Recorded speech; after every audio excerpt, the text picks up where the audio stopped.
Hello বন্ধুরা, টলিপাড়ায় আপনাদের স্বাগত।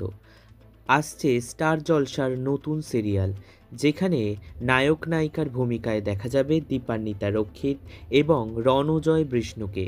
সমস্ত জল্পনা উড়িয়ে এবার স্টার জলসায় আসছে এসবিএ প্রোডাকশন হাউসের সিরিয়াল বিয়ের ফুল, যেখানে নায়ক নায়িকা বিষ্ণু এবং দীপান্বিতা।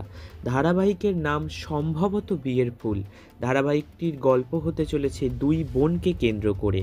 নায়কের সাথে ভালোবাসার সম্পর্ক বোনের, কিন্তু ঘটনার চক্রে পাত্রীর দিদির সাথে বিয়ে হবে। গল্পে এমনই দেখানো হবে।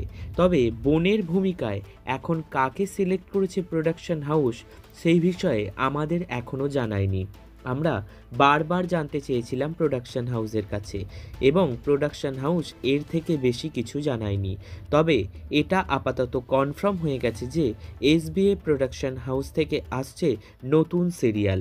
তবে তার নাম বিয়ের ফুল হবে কিনা সেটা কনফার্ম না হলেও এই ধরনের একটি নাম হতে চলেছে, এবং নায়ক নায়িকার ভূমিকায় রণজয় বিষ্ণু এবং দীপান্বিতা রক্ষিত। দীপান্বিতা রক্ষিতকে আপনারা এর আগে সান বাংলার একটি সিরিয়ালে দেখেছেন এবং স্টার জলসার তুঁতে ধারাবাহিকে দেখেছেন। রণজয় বিষ্ণু কিছুদিন আগেই শেষ করেছে জি বাংলার একটি জনপ্রিয় সিরিয়াল। আপনারা অনেক ভালোবাসা দিয়েছিলেন তাকে।